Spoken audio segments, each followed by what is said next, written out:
안녕하세요. 과학이 재밌어지는 시간, 과학으로 보는 세상씨. 오늘도 알아두면 유용한 과학 이야기 가득 싣고 돌아왔습니다. 기원 씨, 뭘 그렇게 열심히 적고 있어요? 잠깐만. 탄소 포집, 탄소 제거. 오케이, 됐다. 제가 말이죠. 이 탄소 중립 실현을 위한 아주 김기환상적인 아이디어를 구상하고 있었습니다. 탄소 중립. 예. 우리가 함께 해결해야 될 과제죠. 근데 기원 씨, 오늘 이렇게 이름표까지 딱 달고 뭔가 평소랑 포부가 좀 달라 보여요. 좀 지적인 느낌 물씬 나죠? 살짝? 예. 사실은요, 올해 열릴 예정인 이 기후테크 오디션에 제가 참가를 좀 해보려고 합니다. 작년에는 그냥 이제 촬영을 하면서 방청석에서 이렇게 지켜만 봤다면, 이제는 좀 적극적으로 한번 도전 한번 해보려고요. 오늘 기환 씨 눈빛이 좀 남달랐던 게 바로 이것 때문이었군요. 그렇습니다. 얼마 전에 대전에서 전국민 기후테크 오디션이 열려서 화제가 됐었잖아요. 맞습니다. 이제는 말이죠. 전 국민이 하나가 돼서 이 기후위기에 적극적으로 대응을 해야 합니다.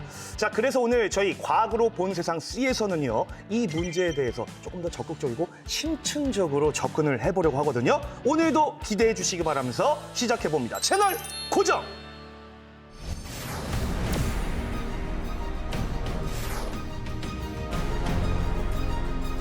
기후위기는 더 이상 먼 환경적 문제가 아니라 지금 대한민국에서 당장 풀어야 될 과제입니다.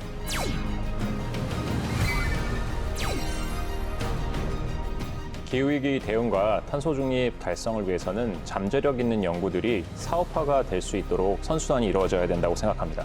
기후위기는 한 가지 기술로만 해결되는 것이 아니라 서로 다른 층위에 있는 다른 해법들이 같이 모색되어야지 극복할 수 있습니다.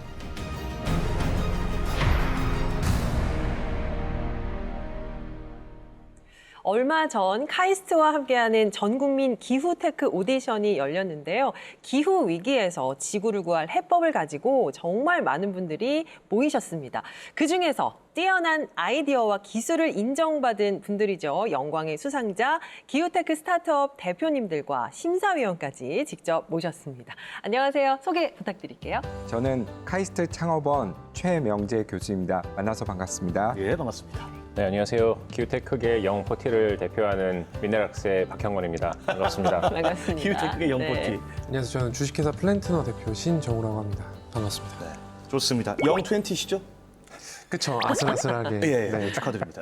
카이스트 기후테크 오디션. 제가 현장에 다녀왔잖아요. 배우 유해진 씨 성대모사 살짝 좀 정말 어마어마했습니다. 자, 교수님, 이번에 이렇게 대국민 기후테크 오디션을 기획하시게 된 그 취지, 이게 너무 궁금합니다. 사실 기후위기라는 게 단순히 환경적 문제가 아닙니다. 그렇죠. 산업, 기술, 금융, 정책, 대한민국 모든 국민들이 같이 머리를 싸매고 해결해야 될 국가적 위기라고도 할 수 있습니다. 네. 그렇죠. 하지만 전 국민 어느 누구도 이 기후 위기에 대해서 관심을 가지고 있지 않아서 저희 카이스트 창업원이 나서게 되었습니다. 이번 기후테크 오디션은 기술도 모으고 이 기술을 필요로 하는 기업도 모으고 전 국민의 관심을 이끌어내서 정말 기후 위기를 전 국민적으로 풀어나가고 싶었습니다. 네. 좋습니다. 이게 꼭 필요한 자리였다고 생각이 되는 게 네네. 기후변화 대응이 전 세계적인 해결 과제로 떠오르면서 기후테크가 미래 성장 동력으로 주목받고 있잖아요. 그렇죠. 기환 씨, 우리가 기후테크 관련해서 좀 다뤘던 적이 있죠. 맞습니다. 그때 또 우리 교수님께서도 한번 출연을 해주셨었고, 사실 이 과거에는 단순히 탄소 배출을 줄이자, 어떻게 보면 상대적으로 좀 소극적이다 이렇게 생각을 하실 수가 있죠. 근데 요즘에는 이제는 더 이상 그것만 가지고는 안 된다. 네. 좀 더 적극적으로 나서야 된다. 그러니까 어떻게 보면 좀 패러다임이 적극적인 방향으로 바뀌고 있는 것 같습니다. 자, 그러면 복습하는 차원에서 교수님, 기후테크의 이 개념에 대해서 좀 짧게 좀 요약을 부탁드립니다. 기후테크는 크게 5가지로 분류할 수 있습니다. 네. 오염물질을 줄이는 클린테크가 있을 수 있고요. 그리고 카본테크라고 해서 탄소, 공기 중에 있는 이산화탄소 때문에 우리 기후 위기가 오고 있는 거거든요. 네, 네. 과거 산업혁명 시대보다 지금 1.5도 정도가 올라서 네. 지금 대기 중에 있는 이산화탄소는 200년이 지나야 없어진다고 해요. 그래서 이런 것들을 포집하는 기술, 이런 카본테크가 있을 수도 있고요. 폐플라스틱 열분의 유라든지 어떤 폐타이어를 활용해서 리사이클링하는 비즈니스를 우리가 에코테크라고 합니다. 이 밖에도 탄소 자체를 줄이는 푸드테크도 있습니다. 우리가 지금 소를 키우거나 돼지를 키울 때 발생하는 탄소가 엄청나죠. 엄청납니다. 예. 네, 네. 그래서 친환경적인 어떤 배양육도 하나의 기후테크라 할 수 있습니다. 네. 그리고 지오테크라고 해서 지오테크. 요즘은 AI 데이터 분석이라든지 인공위성을 활용해서 기후 위기를 풀어나가는 경우가 많이 있는데요. 네네. 그래서 이런 지오테크도 기후테크 범주 안에 들어옵니다. 아, 이렇게 다섯 가지. 그렇군요. 예. 자, 오늘 최 교수님과 더불어서 특별히 기후테크 분야에서 활약하고 계시는 우리 스타트업 대표님들도 함께 해주고 계신데요. 이제 기후테크 분야 가운데서 또 어디에서, 어느 쪽에서 활동하고 계신지 궁금하네요. 간단하게 좀 소개해 주신다면요. 저는 기후변화 분야에서 약 20년 넘게 지금 강사를 하고 있고요. 예. 카본테크, 그래서 미국 실리콘밸리 기후테크 스타트업에서 근무를 하고 있습니다. 네. 그 전에는 교수님께서 말씀하신 기후금융과 관련해서는 유엔에서 만든 국제기구인 그린 클라이밋 펀드, 그다음에 뭐 산업은행, 그다음 정책 관련해서는 탄소중립 녹색성장위원회 위원 등으로 이제 활동을 해왔습니다. 야, 진짜 기후테크 전문가 맞으시네요. 네. 자, 우리 신 대표님은 어떤 분야에서 활동하고 계시죠? 저는 교수님이 말씀하신 그 푸드테크에 좀 더 속하는 것 같은데요. 아, 저희는 주로 비료를 만드는 회사라고 알고 계시겠지만 네. 사실 그렇다기보다는 해조류에서 알긴산이라는 천연 소재를 추출하고 가공하는 그런 기업이라고 봐주시면 좋을 것 같습니다. 알긴산. 네, 그래서 이런 알긴산은 약간 어떤 물질과 만났을 때 개화된다든지 어떤 물질을 코팅하는 데 주로 좀 쓰이는데요. 뭐 피부에 바르는 마스크팩, 치료를 하는 창산 피복제 그런 제약 분야에도 좀 많이 쓰이고 있습니다. 그래서 이걸로 뭘 할까 고민하다가 첫 번째 프로덕트인 비료에 지금은 집중을 하고 있고요. 이 알긴산 기술을 비료뿐만 아니라 농업뿐만 아니라 사실 다양한 바이오 소재 분야로도 진출하고 싶은 마음이 있습니다. 아, 네, 좋습니다. 그렇군요. 우리 박 대표님은 뭐 한 20년 정도 이 분야에서 일을 하셨다고 했는데 성견지명이 있으셨던 거예요. 그렇죠. 최근 몇 년 사이에 전 세계적으로 기후테크가 굉장히 주목을 받고 있거든요. 교수님, 이게 특별한 계기나 이유가 있는 거예요? 네, 이제 기후 위기, 기후테크라는 게 환경적인 문제가 아닙니다. 이 비즈니스 모델 자체가 본투 글로벌 비즈니스예요. 기후테크에 대해서 처음에 R&D에 대한 개발 속도는 좀 더디다고 할 수 있지만 이게 성공한다고 하면 그 기업 가치가 수십 조, 수백 조까지 커지는 상황입니다. 네. 세계적인 투자자인 블랙록에서도 기후테크를 고려하지 않은 기업은 더 이상 투자하지 말라. 이런 이제 메시지를 전했거든요. 그래서 앞으로 더 크게 관심 갖는 이유는 이러한 이유들 때문에 그렇지 않을까 생각됩니다. 네.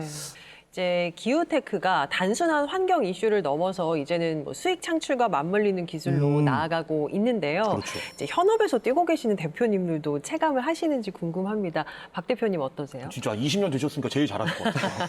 영포티. 네. 저도 말씀드린 것처럼 기후테크 분야에서 많은 오랜 기간 동안 연구를 해오고 있는데 한 가지 이제 아쉬웠던 점은 이제 연구가 연구로만 그치는 현실이었습니다. 네, 물론 네. 특허라던가 논문이라던가 이런 것들이 학술적인 측면이나 연구적인 측면에서는 당연히 의미가 있지만 그것이 이제 현실에서 적용이 되지 못하거나 사업화되지 않는다면 그만큼 탄소 중립이나 기후위기 대응에 대한 역할은 조금 제한적일 수밖에 없다고 생각을 하거든요. 저는 그래서 이런 의미 있는 연구들이 사업화 또 현실에서 적용되는 데 기여를 하고 싶고 거기에 특히나 이제 사업화 측면에서 핵심은 결과적으로는 수익 창출일 수밖에 없습니다. 저희가 기업을 얘기하는 거기 때문에 특히나 이제 카본테크 쪽에서는 많은 부분의 수익이 그 카본 크레딧, 그 탄소 크레딧 우리나라에서는 이제 탄소 배출권이라는 용어도 쓰는데요. 거기에 의존을 많이 하고 있습니다. 다만 이제 변동성이 굉장히 큰 시장이기 때문에 수익이 카본 크레딧에만 국한되는 것은 조금 위험할 수 있다고 생각을 하고 좀 기존 산업에서 추가적으로 발생시킬 수 있도록 좀 수익을 다각화하는 것이 핵심이라고 보시면 되겠습니다. 네, 좋습니다. 우리 신 대표님은 어떻게 좀 체감을 하고 계세요? 저는 푸드테크 기업을 운영하고 있다고 말씀드렸지만 사실 전통적인 의미의 어떤 그런 화학, 소재 전공자는 또 아니기도 합니다. 관련한 NGO 등에서 조금 이제 사회 관련 프로젝트로 일을 하면서 어떤 카본 크레딧 그리고 탄소 포집 등에 좀 집중을 해왔던 것 같습니다. 특히 현장에서 실제로 작동하지 않는 기술이 얼마나 무용한지 등을 좀 볼 수 있었던 게 제가 2019년에 베트남 해외 봉사를 좀 간 적이 있었는데 네네. 그때 농민들은 안 좋은 토양에 굉장히 고통받고 있었고요. 또 화학비료의 남용으로 인해서 이제 토양이 산성화되고 1년에 4번 농사를 지을 수 있는 사모작 국가였지만 실제로는 그게 이루어지지 않고 있었습니다. 해서 이후에는 저희가 화학, 농업 전공자들과 같이 만나서 현장에서 쓰일 수 있는 기술을 만들자라고 해서 좀 창업을 했고 아, 그러면 그때 그 베트남 봉사가 어떻게 보면 좀 터닝 포인트가 된 건가요? 그렇죠. 베트남 봉사로 인해서 약간 전공들 말고 다른 프로젝트를 좀 해보자라는 네. 그런 포인트가 됐던 것 같습니다. 그렇구나. 저는 무조건 돈을 버는 사업만이 정답이라고 생각하진 않고 예. 또 환경적인 부분에 같이 해결하면서 돈도 벌고 그리고 이윤을 창출하는 그런 게 이제 같이 이루어져야 된다고 생각을 합니다. 그래서 이 두 가지를 저는 조금 동시에 진행을 지금 현재 하고 있고 이제 최근에도 베트남으로부터 한 30억 정도의 계약서를 또 받아오면서 또 약간 수익 창출과 동시에 또 탄소 포집까지 그리고 다른 환경적인 문제도 같이 좀 해결을 하고 있었습니다. 완전 신짜오네, 신짜오. 아니 우리 최 교수님께서는 그동안 뭐 많은 스타트업들과 함께 사업을 진행하셨기 때문에 변화를 누구보다 좀 체감하시지 그렇죠, 않을까 싶거든요.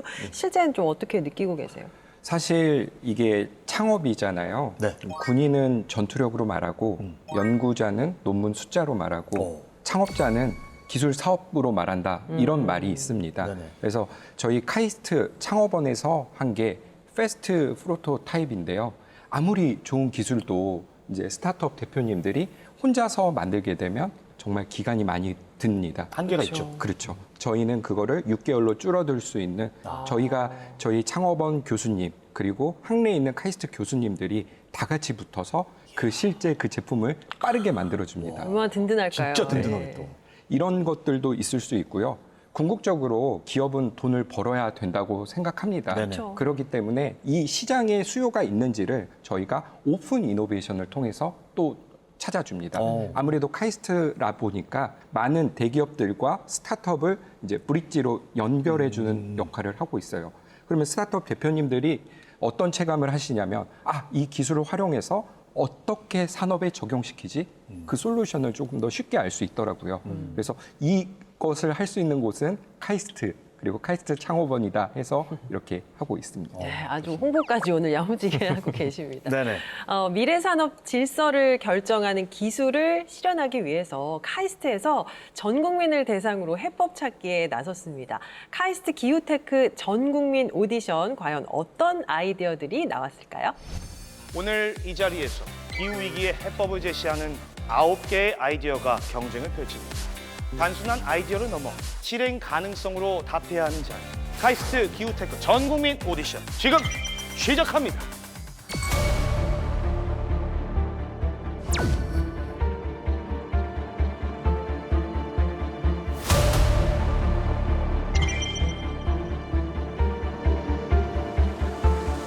인류가 기후 재앙을 의미 있는 확률로 낮추기 위한 마지노선으로 불리는 것이 바로 1.5도씨 목표를 초과하는 것이 사실화되고 있는 상황이고요. 그렇기 때문에 더더욱이나 기술적인 솔루션이 굉장히 시급한 상황이라고 볼 수가 있겠습니다. 우리가 그동안 익숙해져 있는 삶의 방식이 있거든요. 기술이라고 하는 부분이 들어와서 사람들한테 어떤 불편함을 요구하거나 하는 게 아니라 기술을 통해서 저희가 그 기후에 문제가 되는 그 원인 물질을 제거하고 해소하는 노력들이 필요하다고 생각합니다.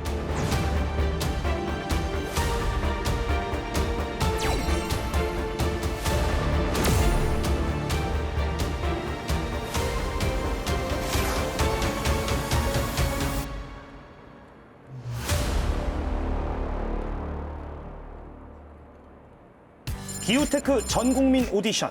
오늘 그 마지막 무대가 열립니다. 이른 시간부터 현장이 꽤 분주했는데요. 지구온난화 문제가 누군가는 그 문제를 해결하고 있겠지라고 사람들이 생각을 하지만 막상 자본주의 사회에서 그 문제를 풀려고 사람들이 그렇게 노력을 하지는 않습니다. 그 문제를 이제 카이스트가 나서서 해결을 해보자. 그래서 전 국민한테 아이디어를 공모하고 효과가 있는 아이디어인지 카이스트가 가지고 있는 그런 추진력을 이용해가지고 어떻게 보면 대규모 파일럿 스터디까지 해서 이게 지구 스케일에서도 동작하는 아이디어다. 이런 거를 검증하고 사업화를 도와주기 위해서 시작을 하게 됐습니다. 기후테크 아이디어를 현실화하고자 하는 분들에겐 정말 중요한 순간이자 기회죠. 기대와 떨림이 저한테도 전해지는 것 같았습니다. 저기 낯익은 분이 한 분 계시네요. 반갑습니다. 일단 자기소개 먼저 부탁드립니다. 예, 안녕하세요. 저는 이번에 카이스트 기후테크 전국민 오디션에 참여하게 된 박형권이라고 합니다. 그 기술 핵심 포인트만 간단하게 짚어주시죠. 암석 풍화 촉진이라고 해서 영어로는 Enhanced Rock Weathering이라고 하는데요. Enhanced Rock Weathering. 발음이 저보다 좋으시네요. 네. 그래서 ERW라는 기술은 원래 자연의 풍화 작용이 수십만 년에 걸쳐서 일어나는데 그렇죠. 그것을 이제 수십 년 단위로 가속화시키는 기술이고 이거를 통해서 대기 중에 있는 이산화탄소를 포집 및 제거하면서 저탄소 농산물 생산량 증대에 기여할 수 있는 복합적인 기술입니다. 결과가 다 좋으면 좋겠지만 왜 못지않게 좀 이런 기술들이 저는 1톤의 탄소를 줄일 수 있으면은 그 무엇이라도 행동을 하는 게 중요하다고 생각을 하거든요. 그래서 이렇게 모두가 힘을 합쳐서 기후위기에 대응을 할 수 있는 힘을 모았으면 합니다. 파이널 오디션 파이팅! 네, 저는 건국대학교에서 항공우주공학을 전공하고 있는 이지스 리프트 대표 임승현입니다. 오늘 어떤 기술 들고 나오셨어요? 드론을 통해서 이제 산림이나 해양의 환경 모니터링을 지속적으로 보호 관찰하려는 아이템을 가지고 있습니다. 이번 카이스트에서 기후테크 관련해서 대회 공고가 있어서 지원하게 되었습니다. 심사위원분들의 역할도 막중한데요. 과연 어떤 팀이 좋은 점수를 받게 될까요? 투자자의 입장에서 바라보시다 보니까 아무래도 조금은 다르게 평가하지 않으셨을까 생각이 드는데 어떤 포인트를 가장 중점적으로 보셨습니까? 네, 딱 한 단어로 말씀드리면 기술력이 있는가인데요. 탄소를 감축해야 되는 이 엄청난 과제를 우리가 달성하기 위해서는 기술이 필수적인데요. 보유하고 있는 기술이 정말 의미 있는 기술인가?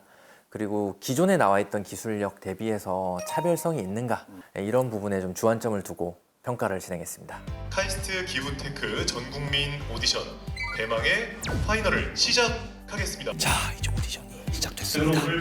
과연 어떤 기술이 선택될지 저도 한번 기대를 해보겠습니다. 보시죠. 이제 진짜 탄소 중립을 실현할 각자의 아이디어와 기술을 제대로 보여줄 시간입니다. 심사위원들의 눈빛도 달라진 것 같아요. 질의응답 진행하겠습니다. 다른 경쟁자들은 다 현상 데이터를 분석하는데 우리는 과거 이력 데이터를 분석해서 그걸 통해 가지고 인과관계 추론하고 한다라고 하는 게 장점으로 이야기하셨는데 지자체에서 그동안 이 산림에 대한 데이터를 기대하는 바와 다르게 관리가 잘 안 되어 있다면 그럼 우리는 그 부분을 어떻게 보완하실 건가요? 사실 그 부분이 중요한 포인트긴 합니다. 무드림이나 아니면은 산림이나 아니면은 가로수길 이런 데 위주로 아마 들어가서 POC를 할 계획이고 관리 이력을 좀 더 제대로 관리해달라고 어필해야 되지 않을까 싶긴 합니다. 심사위원분들 질문이 뭐랄까요? 질문도 그렇고 조언도 그렇고 굉장히 좀 감동을 받으신 것 같은데 어떻습니까? 네. 특히 가장 마지막 부분에 이제 특허 IP 이런 거 관련해서 말씀해 주셨는데 저희도 계속 생각하고 있던 부분이었거든요. 저희도 이제 특허랑 IP 이제 생각해서 빨리 저희가 가지고 있는 그런 아이템도 보호받아야겠다라고 생각을 하고 있습니다. 앞으로 그 기술 꼭 현실화돼가지고 우리나라 산림 관리 잘 좀 부탁드리겠습니다. 첫 팀을 시작으로 각자의 아이디어를 담은 기후테크 기술들이 무대에 올랐습니다. 해법도 접근 방식도 모두 제각각이었는데요. 이제 중요한 건 이 해법들이 현장에서 어떻게 실현될 수 있을지겠죠. 네, 수산 부산물로부터 추출하고 있습니다. 민간 기업들을 오프 이노베이션에서 실증을 한번 해봤으면 좋겠거든요. 네, 정확하게 그렇게 생각하고 있습니다. 너무 감사드리고요. 그래서 내년에 바로 하고 싶은 게 농가 실증입니다. 그래서 국내 토양에서는 또 환경이 다를 수 있기 때문에 빠르게 실증을 하는 것이 무엇보다 좀 중요하다고 생각을 하고 그것을 가장 우선순위화 하려고 합니다. 열띤 발표 뒤 잠시 숨을 고르고요. 이제 5번째 발표 순서 소개를 드릴 텐데요. 안녕하세요. 탄소 감축을 위한 화장품 배출체 혁신 솔루션. 자, 2부 발표가 시작됐습니다. 접근 방식도 문제를 보는 시선도 정말 다양했는데요. 같은 기후 문제를 놓고도 이렇게 다른 답들이 나올 수 있다는 게 참 인상적이었습니다. 밴디발 식생지수 기반 산림목 상태를 자동으로 진단하고 이제 넓은 면적을 커버할 수 있다는 장점이 있지만 그러게요. 기술이 쟁쟁한 만큼 심사도 쉽지 않았을 것 같아요, 교수님. 참가한 기업들의 수준이 높아서 하나하나 비교하는 게 정말 쉽지 않았습니다. 기후 재난에 대응할 수 있는 구조로 이제 심사위원분들께서 조언을 많이 해주셨는데 좀 어떤 생각이 드셨나요? 확실히 심사위원분들의 피드백을 받고 보니까 더 성장하는 데 있어서 어떤 부분이 부족하고 보완해 나가야 되는지를 확실하게 알 수 있어서 기분은 좋습니다. 자, 조금 전에 9개 팀의 발표가 모두 끝이 났고요. 심사위원분들께서 이제 막 심사를 시작하셨거든요. 와, 근데 말이죠. 9개 팀의 접근 방식이 이 각각의 또 워낙에 서로 다르다 보니까 위원분들 골머리를 좀 앓겠는데요. 이 심사 어려울 것 같습니다.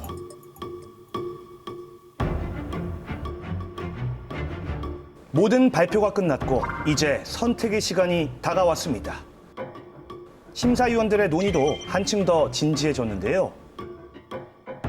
과연 이 가운데 어떤 팀이 선택될까요? 심사를 하실 때 어느 요소에 가장 좀 주안점을 두셨나요? 이게 저희 카이스트에서 하는 또 기후테크 전국민 대상 오디션이라 보니까 저희 카이스트가 또 지향하는 게 있습니다. 저희는 아주 창의적인 이런 발상을 하고 하는 걸 좋아해서 저희는 그런 관점에서 저는 참신성, 그다음 창의적인 아이디어인가 부분을 집중해서 봤습니다. 저는 스케일러빌리티, 얼만큼 확장 가능한 기술인가. 너무도 빠르게 바뀌는 이 기후 시스템을 거꾸로 돌리기 위해서 필요한 것이 바로 과감하게 확장될 수 있는 우리 경제 전반에 의미 있는 임팩트를 가져올 수 있는 그런 확장 가능한 솔루션인데요.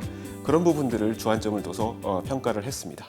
이제 집계가 모두 완료돼서 순위가 모두 정해졌습니다. 집계하시느라 또 심사하시느라 위원님들 모두 고생하셨고요. 자, 그러면 바로 시상을 진행하겠습니다. 자, 카이스트 기후테크 전국민 오디션 파이널 영광의 대상 축하드립니다. 주식회사 플래티넘입니다.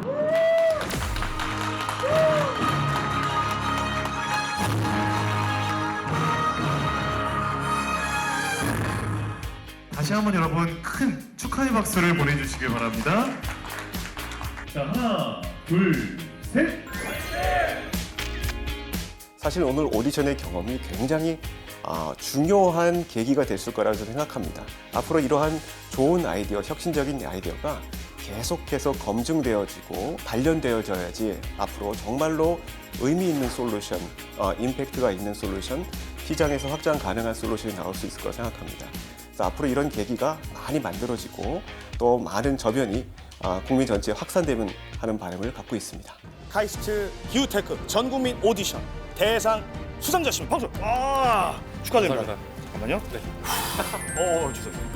이 아이디어가 나오기까지, 이 기술력을 개발하시기까지 얼마나 많은 노력을 들이신 거예요? 만으로 거의 3년 동안 저희 팀원들이랑 거의 동고동락하면서 밤도 오래 새고 되게 열심히 했던 기억이 납니다. 모든 팀원들한테 감사하다, 너네가 있어서 내가 있을 수 있다, 이렇게 좀 전달하고 싶습니다. 자, 대상을 받은 이 기술, 어떤 기술인지 간단하게 소개 부탁드립니다. 저희는 해조류로부터 자, 자세한 내용은 스튜디오에서 들어보겠습니다. 자, 다시 한번 축하드립니다. 박수!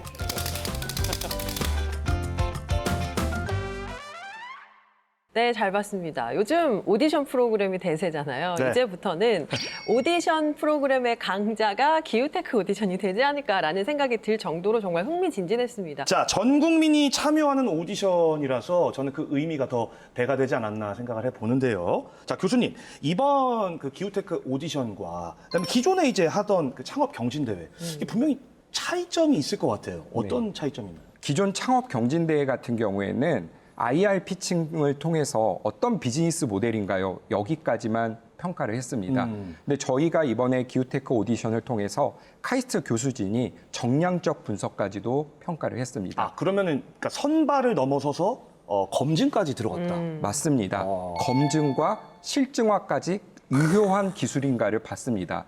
예를 들어서 어떤 탄소 포집 스타트업이 이제 출품을 했다고 하면은 아일랜드의 세계 월드 베스트 수준의 기술력이 어느 정도이고 지금 참가한 탄소 포집 스타트업들이 어느 정도 기술력인지도 평가를 했고요. 이게 뭐 금은보화로 비싼 장비로만 만들면 ROI가 안 나오잖아요. 네네. 이게 실제로 돈을 벌 수 있는 시장에서도 적용 가능성 있는 제품인지까지 뾰족하게 평가를 하였습니다. 네.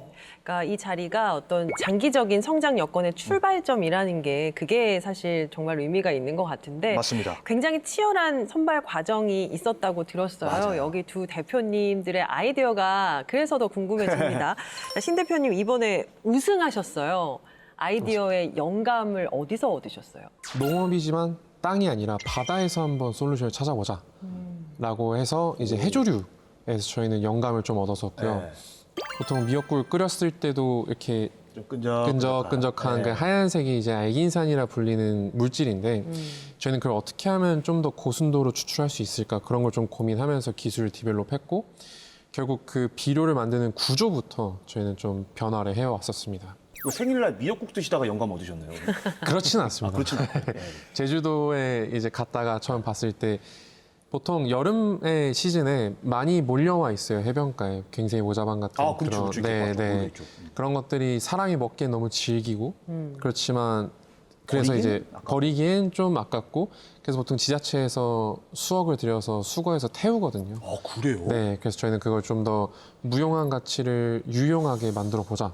라고 해서 좀 진행을 했었습니다. 보통 시중에 나와 있는 다른 비료들을 보면 우리는 어떤 미량 원소를 좀 더 넣었다. 그런 뭘 넣었다에 되게 관점을 맞추는데 저희 거는 우리 비료는 어떤 특수 구조를 갖고 있어서 토양을 어떻게 변화를 하고 어떻게 작물을 잘 키우겠다. 그런 구조적인 부분에서 좀 해법을 찾았었습니다. 보통은 이제 석유계 코팅을 해서 토양에 들어갔을 때 많은 미세 플라스틱이 잔류를 하는데 저희는 그러지 않고 완전 생분해되게끔 만들어서 전혀 잔류하지 않고 토양을 또 이롭게 만들기도 합니다. 네. 사실 또 우리 박 대표님, 이 파이널 무대 때 진짜 이런 표현이 맞을지는 모르겠는데 굉장히 섹시하셨어요.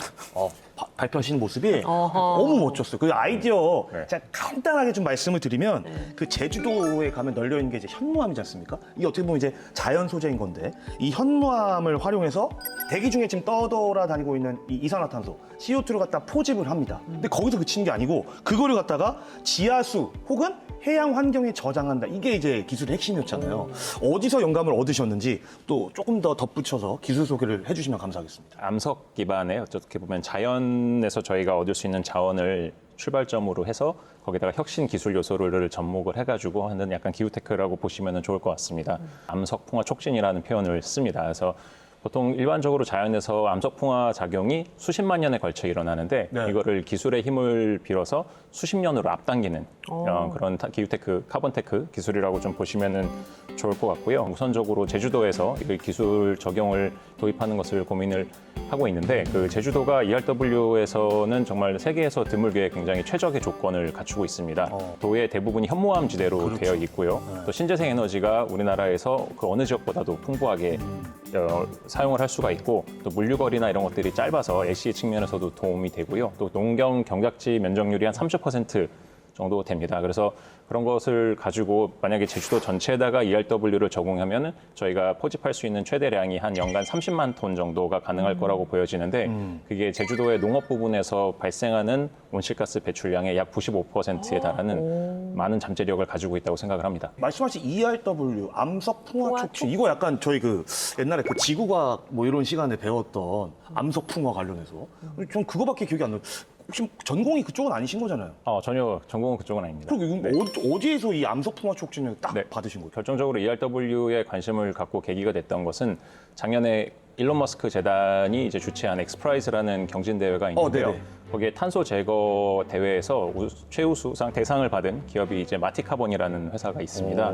그래서 거기가 이제 ERW를 그 개도국의 저소득 소규모 농가를 대상으로 지금 적용을 하고 있고 그렇게 되면 이제 탄소 제거와 더불어서 농가 소득의 약 20에서 30% 정도 기여를 하는 것으로 왜냐하면은 ERW가 농작물 생산량 증대에도 또 영향을 줄 수가 있거든요. 어떻게 직접적인 연관이 있죠?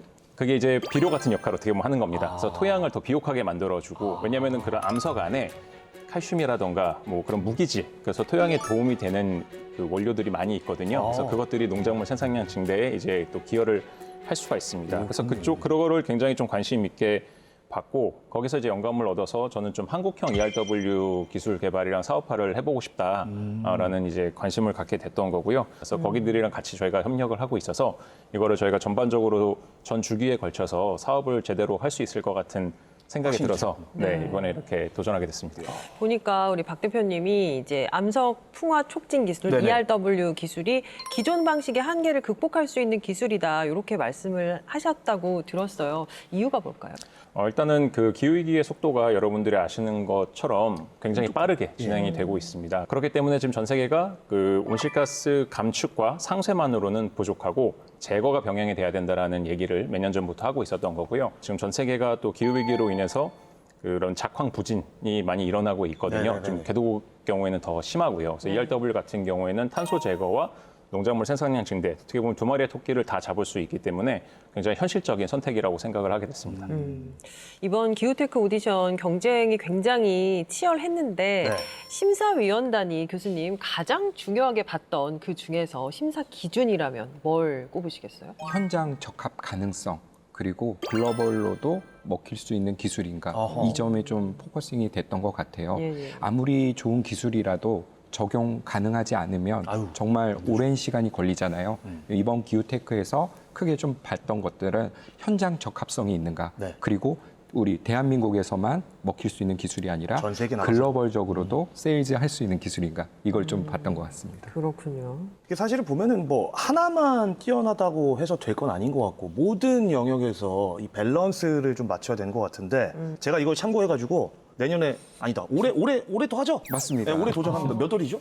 올해 한 10월에 예정되어 있는데요. 네. 아무래도 김기현 아나운서가 이 꿀팁들을 오늘 많이 전수받아서 네. 아마 거의 우승에 가깝지 않을까 이런 생각도 아니, 시간이 너무 없는 거 아니에요? 저 그냥 한번 뱉어본 말인데 고맙습니다. 그렇게 받아주세요. 알겠습니다. 이번 오디션에서 큰 상을 수상한 두 팀의 대표분이 여기 나와 계신데 네. 이제 두 팀은 어떤 점에서 큰 점수를 얻어서 대상을 하고 뭐 2등을 하시고 이렇게 하신 건가요?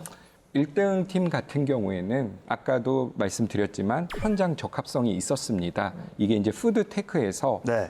현장에 실제로 가능한 기술이었고 그리고 글로벌 가능성도 있었습니다. 그리고 무엇보다 높게 봤던 것은 IP를 단순히 특허로서 끝나는 것이 아니라 이 특허를 활용해서 비료의 유실을 정말 효과적으로 도울 수 있는 어떤 구조를 만들었고 이걸 진짜 검증까지 했다. 네. 이런 것들이 좀 1위 팀이 좀 강점을 얻지 않았나 싶습니다. 그리고 사실 이런 심사 기준 지금 들으신 건 지금 처음 아니에요? 그렇죠. 처음이죠. 약간 좀 더듬으시고 보니까 좀 긴장을 하신 것 같은데 우리 박 대표님의 기술도 진짜 훌륭했잖아요. 맞습니다. 이제 기후 문제가 단순히 상쇄라든지 뭐 적게 배출한다 이걸로 해결할 수는 없다고 생각을 했습니다. 탄소 포집을 정말 새로운 방식, 새로운 접근으로 했거든요. 이 방식이 정말 유효했던 것 같습니다. 그리고 제주도라고 하는 지역 일자리 창출 그리고 지역의 어떤 기술 발전 측면에서도 부과가 되었습니다. 그렇게 저희 카이스트에서 하는 기후테크 오디션은 서울 경기에서만 살릴 수 있는 기술이 아니라 지역 일자리도 창출할 수 있는가, 지역 경제를 활성화할 수 있는가, 그리고 전 세계적으로도 대한민국에서 더 많은 탄소를 포집할 수 있는가 이런 점까지도 고려 대상이 되었습니다. 네, 교수님 말씀을 들어보니까 결국 지금 당장 필요한 기술은 현실 가능하고 더 많이 쓸 수 있는 그런 기술이 아닌가 싶습니다. 그 기술을 개발하고 연구하는 현장을 찾아가 봤습니다.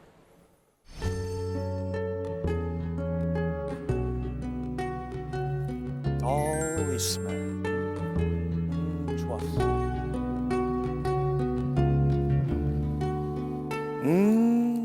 흙 상태 좋고 이파리 상태 너무 좋아요. 작물은 무럭무럭 건강하게 자라게 만들어주고 토양은 더 건강하게 만들어주는 기술.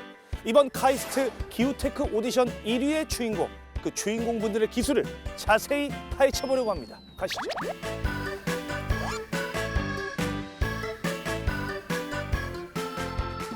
자, 대표님. 안녕하세요. 다시 한번 축하의 박수. 요거는 선물입니다. 자, 감사합니다. 네, 향기 맡아보세요. 정말 향기로운데요. 좋아합니다. 기후테크 오디션 1위의 기술, 그게 여기 있다는 거죠? 여기 있습니다. 여기는 어떤 공간이에요? 여기는 경기바이오센터라고 경기도에서 주관하는 어떤 바이오 실험실이고 여기 저희가 기업부서 연구소로 지금 쓰고 있습니다. 야, 그러면 이 연구소에서 그 1위 기술이 탄생을 했다는 거잖아요. 맞습니다. 제가 그때 인상적이었던 게 이 해조류를 비료로 사용한다. 이게 확 와닿았거든요. 아니 비료라면서요? 맞습니다. 근데 이거는 제가 알던 그 비료의 모습이 아니고 날치알 볶음밥에 들어간 날치알 아닙니까 이거? 예, 날치알처럼 생겼지만 저희가 알긴산으로 비드를 만들어서 내부에 식물 호르몬을 넣고 그렇게 만든 특수 비료입니다. 이 결과물이 어떤 과정을 거쳐서 나오는지 그걸 한번 지금부터 파헤쳐 보시죠. 네. 자, 어떤 과정부터 시작을 하게 되나요? 원료를 갖고 오는 것부터 시작을 합니다. 이거는 해조류의 일종인 괭생이 모자반이라고 부르는 해조류입니다. 괭생이 모자반? 이거 저도 뭐 좀 처음 보는. 모자반의 일종인데 이제 이름이 괭생이 모자반으로 불리고 있습니다. 자, 그러면 이 괭생이 모자반에서 어떤 성분을 갖다가 추출을 하는 겁니까? 저희가 알긴산이라는 천연 소재를 추출을 하는데요. 예. 이게 약간 점성이 있는 물질입니다. 날치알 같은 작은 구형으로 나오는데 그 내부에는 뭐든 넣을 수 있습니다. 그래서 저희는 이번에 식물의 3대 호르몬인 NPK를 넣고 사람과 똑같이 식물들도 하루에 먹을 수 있는 양이 정해져 있어요. 그래서 저희는 그걸 계산을 해서 토양에 넣었을 때 천천히 생분해가 되게끔 합니다. 그래서 결국 식물이 최대치로 생장할 수 있게끔 만드는 역할을 수행을 합니다. 우리 몸에 알긴산이 들어갈 때 천천히 분해되고 그래서 천천히 흡수되는 것처럼 똑같이 식물에도 이 알긴산이 같은 역할을 한다. 이렇게 이해를 하면 되겠군요.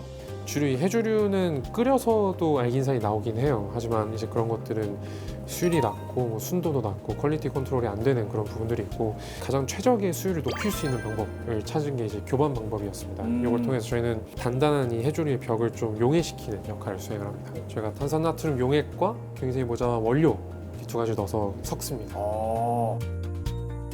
육안으로 봤을 때는 뭔가 다시마 우린물, 해조류 우린물, 육수로 써야 될 것 같은 느낌인데 이거 뭡니까? 이거 이제 교반이 끝나고 괭생이 모자반을 빼낸 다음에 남은 이제 원물인 알긴산액입니다. 육안으로 봤을 때 뭔가 조금 꾸덕꾸덕한 느낌이 있거든요. 맞아요. 이게 지금 점도계라고 하는 건데 점도기? 저희가 이게 점도를 잴 수 있는 거고 보통 물이 1 정도라고 하면 꿀이 한 1000 정도 되거든요. 네. 저희 건 한 600 정도 나오고 보통 그 정도가 가장 좋은 이제 알긴산의 점도입니다. 물과 꿀의 중간 정도의 점도. 그게 최적의 점도다. 토양에 들어가면 천천히 생분해가 돼야 되는데 점도가 너무 낮으면 너무 빨리 풀리고요. 점도가 너무 꾸덕하면 하루 종일 그렇게 gat혀 있습니다. 그래서 이게 적당한 시점에서 생분해가 돼서 식물로 다 전달이 되게끔 하는 게 600 정도의 점도입니다. 그러니까 이 비료를 원하는 목적지까지 잘 배달하는 그런 역할을 하는 거군요. 자, 이건 마지막 공정인데요. 오, 드디어? 네. 이렇게 최종적으로 나온 저희의 알긴산을 스포이드로 똑똑 떨어뜨리면 작은 구슬 형태의 비드가 완성이 됩니다.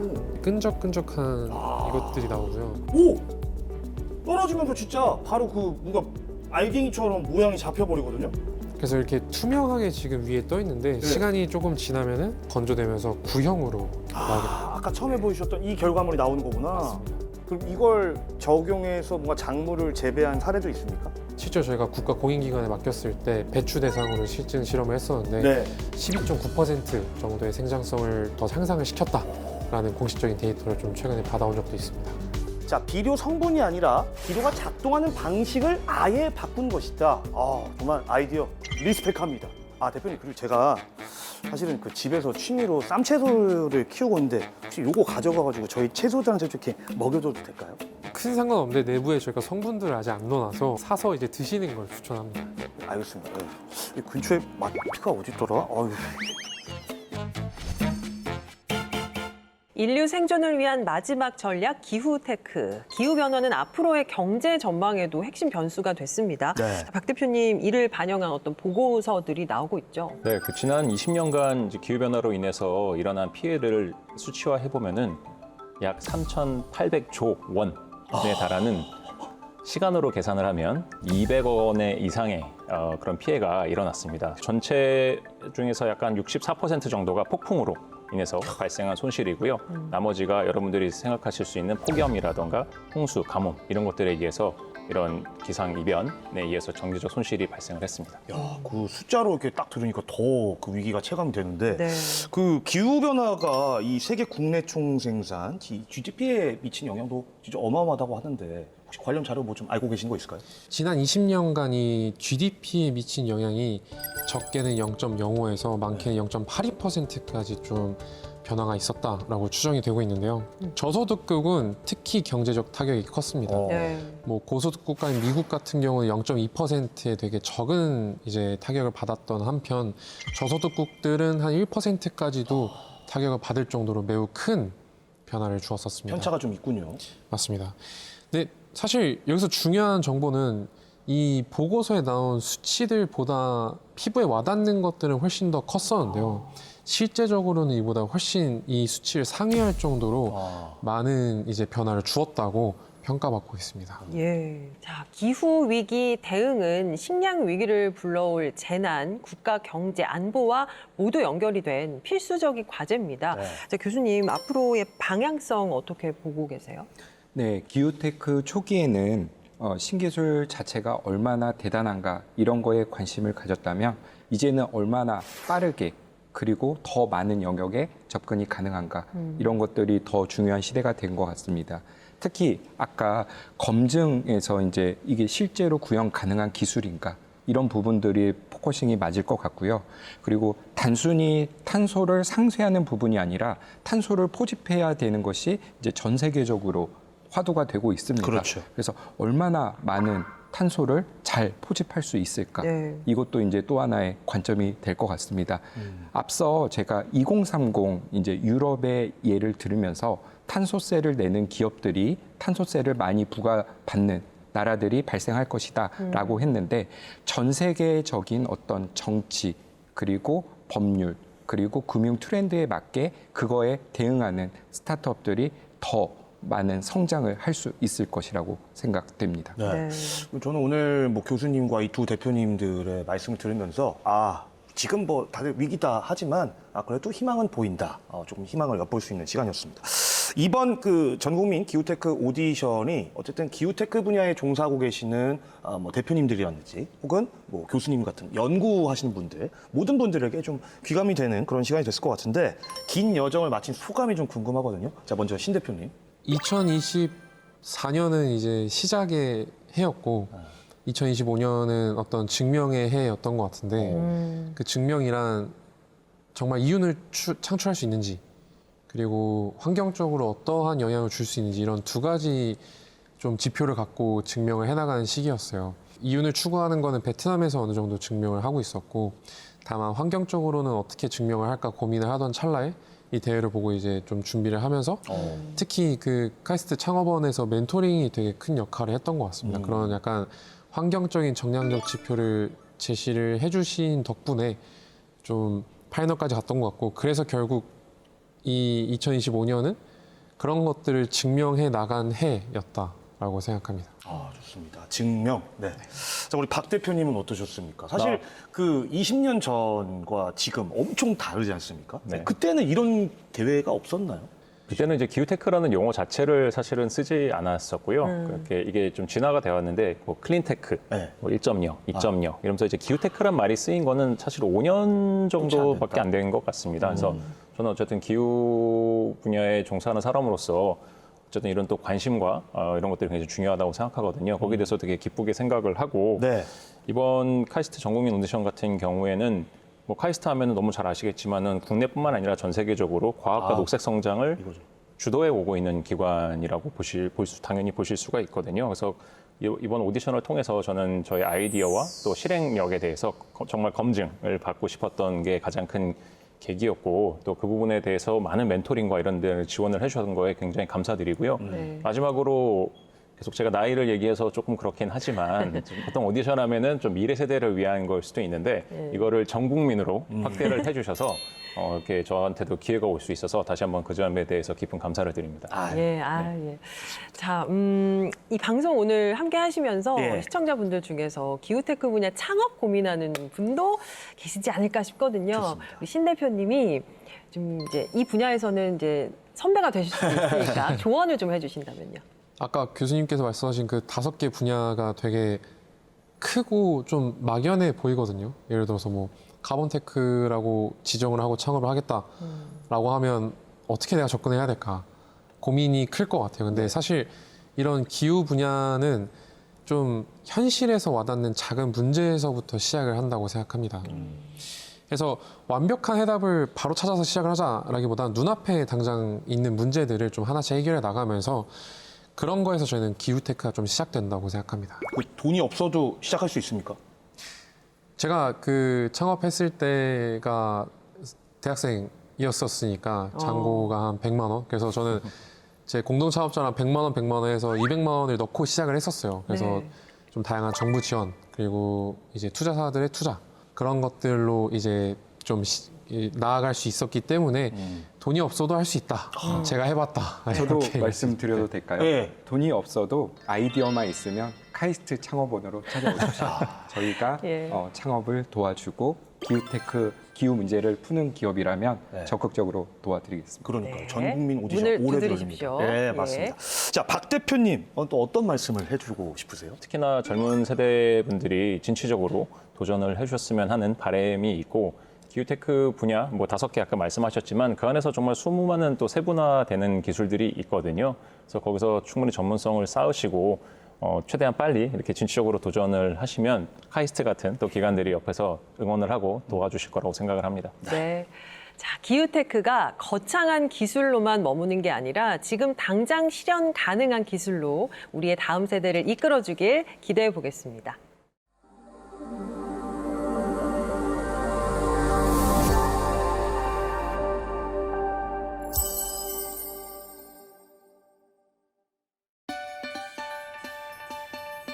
네, 기후 위기에 대응하기 위해서 열심히 뛰고 계신 분들을 만났더니 그동안 어떤 막연했던 불안감이 정말 많이 오늘 해소된 시간이었습니다. 맞습니다. 결국에는 그 기후 위기를 함께 극복하자는 게 오늘 방송의 또 주제 아니겠습니까? 네. 그래서 저는 말이죠. 현 시간부로 이름 개명하겠습니다. 어떻게 해요? 김기후로. 저 이제 기후 씨라고 부르고. 기후 씨, 예. 알겠습니다. 예. 적응이 좀 될지 모르겠어요. 예. 저희 C 스튜디오에 이렇게 3분을 한꺼번에 모시는 게 좀 많지는 않은 상황이었는데 맞아요. 오늘 스튜디오가 꽉 차서 꽉 찼어요. 좋았습니다. 어떠셨어요? 일회성 오디션이 아니라 카이스트와 KBS가 10년, 20년 전 국민을 대상으로 계속해서 기후 위기를 풀어나갔으면 좋겠습니다. 저희 계속 관심 가지겠습니다. 네. 어떠셨어요, 박 대표님? 예, 너무 감사하고 즐거운 시간이었습니다. 그래서 앞으로 이렇게 기후테크 쪽에서 KBS도 카이스트도 계속 이렇게 많이 응원을 해주시고 지지를 보내주셔서 계속 성장하는 산업으로 지속됐으면 좋겠습니다. 신 대표님? 언론이나 학계에서 기후테크에 관심 있는 건 전 되게 오랜만에 보는 것 같아서 이런 KBS와 카이스트의 동업 관계가 계속 유지되면 좋을 것 같고 예. 초대해 주셔서 감사합니다. 네, 세 분과 함께 오늘 뜻깊은 시간이었습니다. 함께해 주셔서 고맙습니다. 네, 저희는 다음 시간에도 흥미로운 과학 이야기 가지고 찾아오겠습니다. 과학이 보인다. 과학이 즐거워진다. 스치기만 해도 당신은 과학 전문가. 과학으로 보는 세상. C.